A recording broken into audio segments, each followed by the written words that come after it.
Hello Internet, I'm El and this is the IRL podcast. Now, sorry for sounding a little bunged up at the moment. I am currently recovering from a pretty serious case of man flu, so unfortunately I have lost the ability to breathe through my nose, so I do apologise if I'm breathing through my mouth a little bit more than I usually would. But in this premiere episode of IRL, I want to talk to you about mainstream zombies. But before that, I actually want to give any potential listeners a little introduction to myself and just about what the podcast is about in general. As I said, my name's El, and I don't mind admitting that I used to be a mainstream zombie. Don't get me wrong, I was never as bad as what I'm seeing nowadays, but still, I was looking at the world through rose-tinted glasses and believing that all of the woes in the world just simply couldn't be helped, and that we were being led by our best and brightest, and, that this was just the way the world was. I was, however, always interested in the concept of aliens, even as a kid, and I would watch any documentary and read as many books as I could on the topic of aliens and UFOs. I even convinced my mum to let me sleep out in the garden on nothing more than a blanket so that I could lie there on the grass and watch the skies, hoping to spot something, like anything. This curiosity stayed with me until my late teen years, and even then it was never completely gone, just kind of pushed to the back of the mind. I was obviously a young adult, and I was more interested at this point in things like alcohol, weed, girls, partying with friends, the typical young adult stuff. But like all young adults, eventually I had to become an actual adult, and life started to revolve around my job. I was making good money, I was social, and I was dating. I was doing everything I believed I was supposed to do to be happy, and yet I wasn't. And I could never figure out quite why. It wasn't until I met my current girlfriend 8 years ago that things actually finally started to fall into place, but even then there was still something missing. It was around that time, and I don't know if it was the whole something missing part, but I started to get political. Brexit had just become a thing, and trying to be a responsible adult, I started to follow politics and current events with a lot more intent. Every day while working, I would have BBC, Sky News, CNN and all the various news tabs open, just trying to be as well informed as I possibly could. And honestly, I was a bit of a jerk about it. While I never openly said anything to offend people, I would look down my nose at the people I was working with who were sat there shopping online, doing their fantasy football or reading the latest movie reviews, while I was sat there trying to get informed so I knew what was up with this Brexit thing. Even though that was literally me just a few months beforehand. I know, what a jerk, right? Now, at the beginning of our relationship, when my girlfriend was living alone in her flat, we used to have this Friday tradition where a bunch of friends would come round to drink beer, smoke weed and play board games. We'd also play Smash and Mario Kart on the Wii U. My girlfriend's best friend was a conspiracy theorist, and drunken debates about the Illuminati, Anunnaki and other such topics would often break out. I had never actually looked into any of these topics myself that I was debating, but that didn't matter, because Sam was just quoting YouTube videos which automatically invalidated his opinions in our eyes. Our little group was always relying on me to be the smart, rational one in the room, and me being the bloody know-it-all I was back then, sometimes these debates would get a little heated, but I always knew that when they would, I would have everybody else on my side because I was the person that was arguing from a mainstream perspective about topics I knew nothing about. Sam was very alone in his beliefs, but that didn't stop him from trying week after week. And Sam, if you're listening, I am so sorry, buddy. Fast forward a couple of years and the girlfriend and I have moved in together. One Saturday, the girlfriend was going to her parents for the day, so I decided to sit down and watch an episode of Joe Rogan like I usually would do on a Saturday morning. This time with Tom DeLonge, and the subject was about aliens, a topic I hadn't thought about for quite a while.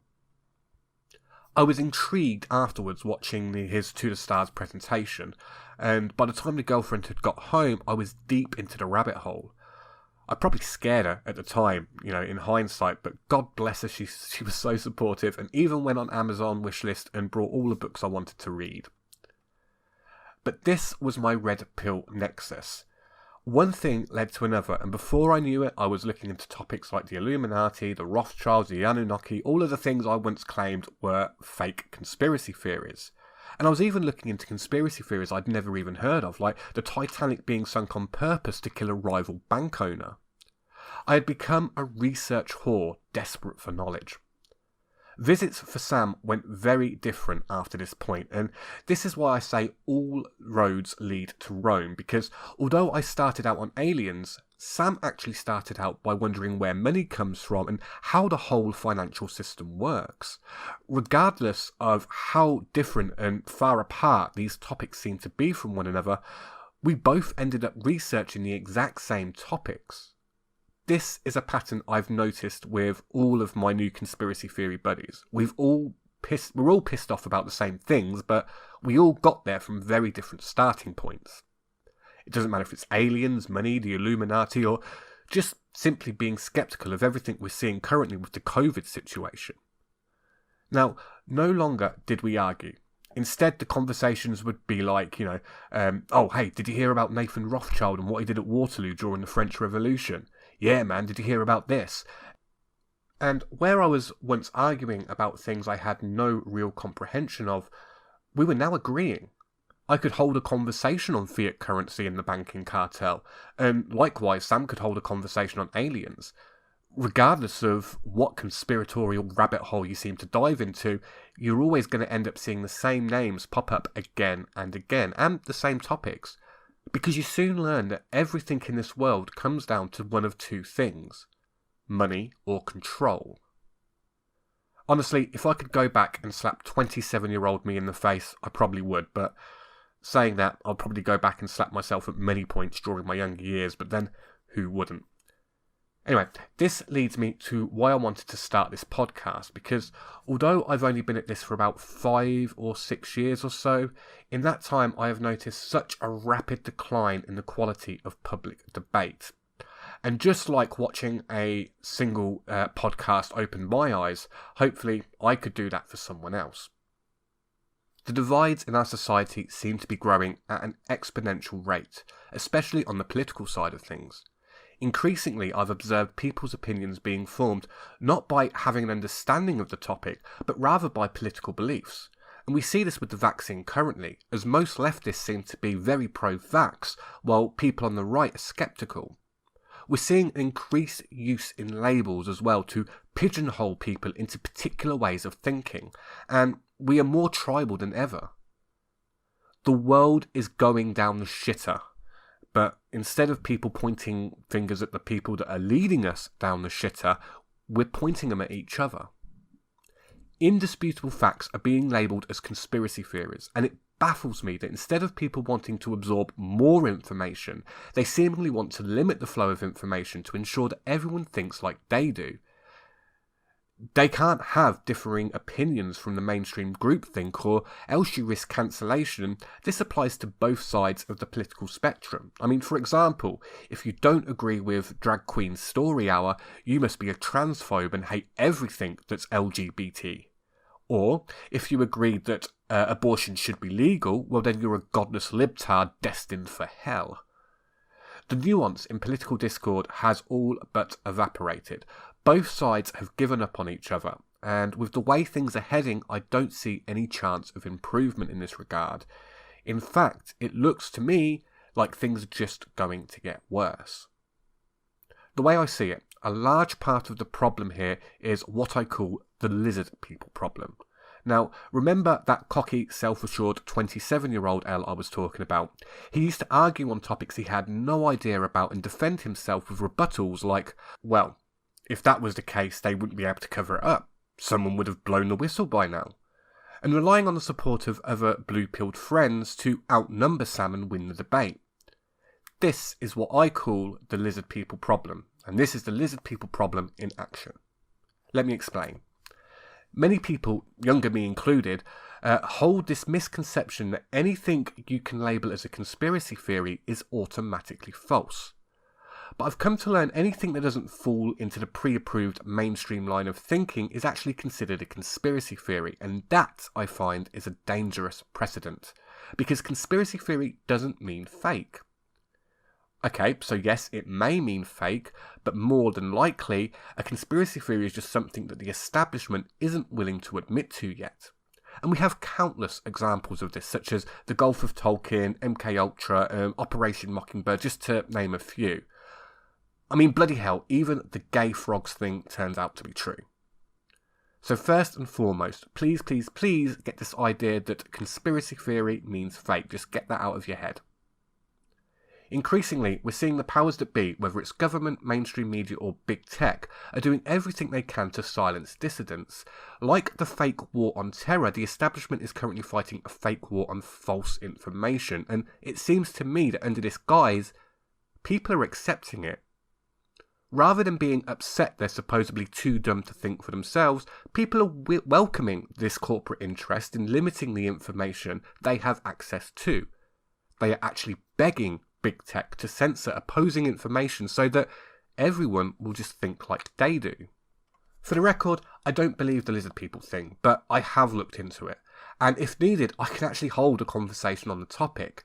I know where this particular theory comes from, why people believe it, but most importantly, I can tell you why, after doing my own research, I don't think there's anything to it. However, in my experience, most people will just automatically dismiss the concept and go, lol, lizard people, how preposterous. Okay, I can't do voices, but you get the point.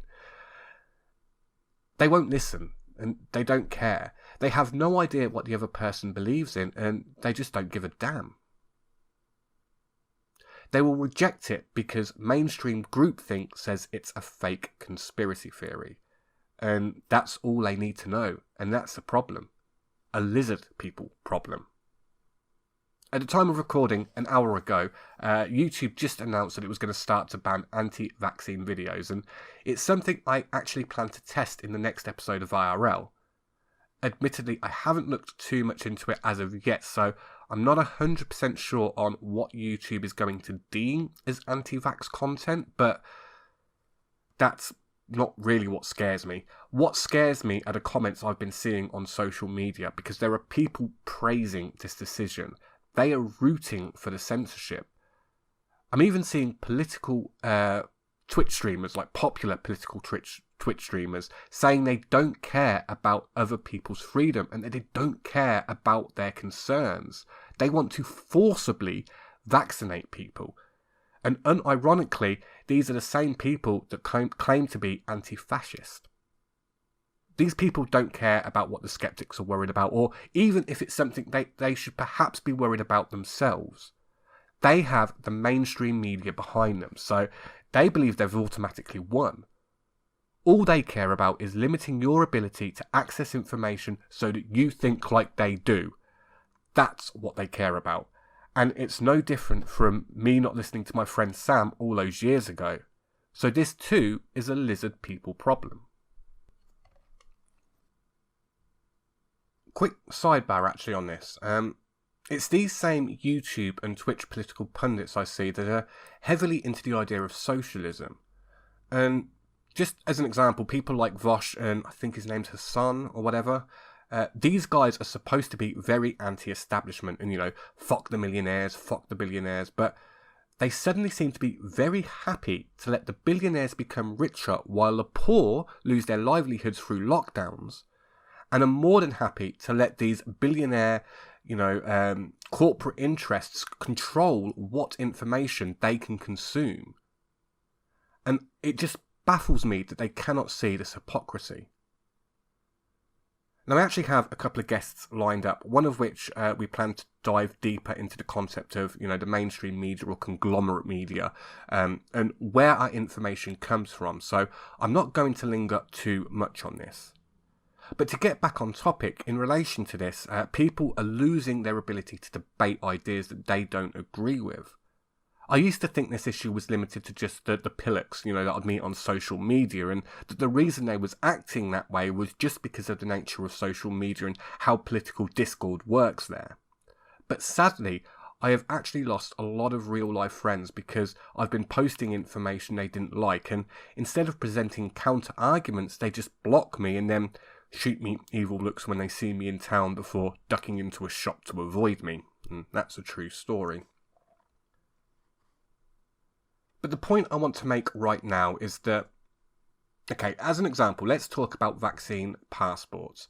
Back at the start of the pandemic, I was posting about how I could see this leading to the government stopping you from buying food that you need to survive. This idea was laughed at by actual friends and family. I was being called a conspiracy theorist, or I was being melodramatic. But at the time, I was basing this on a UK government document, and I forget what the name was. I think it was Moonbeam or something like that. But it was the first time I actually remember seeing the vaccine passport being mentioned in official documentation. Before that, it had just been a conspiracy theory, with no real evidence to back it up. At the time, people were already getting turned away from supermarkets for refusing to wear a mask, so it didn't seem that much of a jump for me that the next logical step would be to reject someone based on a vaccine status, and thankfully, we still haven't reached that point here in the UK, and honestly, I don't think we will.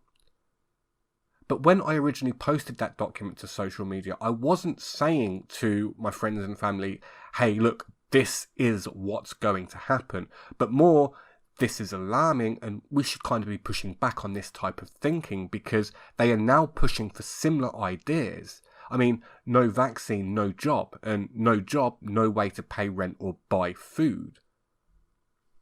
I don't want to spend too long on the actual topic of vaccines and vaccine passports itself, because these are ideas I plan to cover in the future. But to circle back to my original point I was trying to make, it's that the same people that laughed at me for simply posting and commenting on this very real document are now the same people I see advocating for the very ideas they once laughed off as impossible. At the start of the pandemic, these same people would stand on their doorsteps every Wednesday at 8 PM and clap for the heroes of the NHS, the frontline workers putting themselves in danger to help us through the pandemic. Now I go to Facebook and they're saying these same NHS workers should be fired for refusing to take the vaccine. I mean, how fickle can you get? Now, for me, the root of this issue is quite frankly the mainstream media. I mean, very recently, the FDA put out an 8-hour meeting where they were debating whether or not to approve booster shots. And during this meeting, not once did they blame the current outbreaks on the unvaccinated, but instead simply blamed it on the vaccine itself for its efficiency waning. Yet all I see people posting about is how we need everyone vaccinated to reach herd immunity, even though it contradicts everything we know about the vaccine, and even what the experts are saying. You can still catch it, you can still transmit it, and the vaccine will only soften the symptoms. So even if we're all vaccinated, how exactly would we reach zero COVID? We won't. And where did this idea come from? Well, it comes from Don Lemons and the Anderson Coopers. It comes from the mainstream outlets like CNN and BBC, who one day will tell you that masks work, and then they don't. And then they do work, but you need two. They will tell you that herd immunity is impossible. Then herd immunity is possible, but only with the use of a vaccine. Then herd immunity is impossible again, and COVID's never going away, we've just got to get used to it. I mean, is there any surprise the people are confused? I mean, one could make the argument that this is all by design, but that's a completely different rabbit hole. And I don't blame people for being unsure. Well, for the most part, most people, but I think the large majority are simply too busy to look into things themselves, so go with the hive mind by default because, well, it's what everyone is saying is true, so it must be true. And honestly, that's fine. I still remember being that way myself. But if you're one of these people that goes straight to mockery and shaming people that you disagree with, and especially when you're presented with uncomfortable information you don't like, well, the problem here isn't with the information. The problem is with you. You are the problem. You are a mainstream zombie. So don't do that. Don't be an NPC, just mindlessly spouting out these pre-programmed lines that you've heard on the nightly news or a headline you saw on social media feed but didn't actually bother to click on and read the article. Just don't be that person. Keep an open mind. Remember, this is the same media conglomerate that once convinced an entire generation that smoking is healthy. that there were weapons of mass destruction and our war was justified, and that GMOs were perfectly safe. The media has proven again and again just how untrustworthy they actually are, and yet people will still swallow everything that's thrown out to them on a daily basis. But there is a flip side to this too, because I see it on the other side. Someone dies of something after getting a vaccine, and people will jump to conclusions and blame the vaccine for the death before knowing the details. I mean, let's be honest, people, confirmation bias is a very real problem, and it does affect both sides of the conversation. But for me, the solution to this problem isn't limiting the information we're exposed to, but rather taking in as much information as we can so that we can reach an informed decision by ourselves. And on that little tidbit, I think I'm going to wrap things up. Thank you so much for listening, Internet. If you want to find me, I am on Twitter at returnofdl_, and I'll catch you next time. Again, thanks for listening.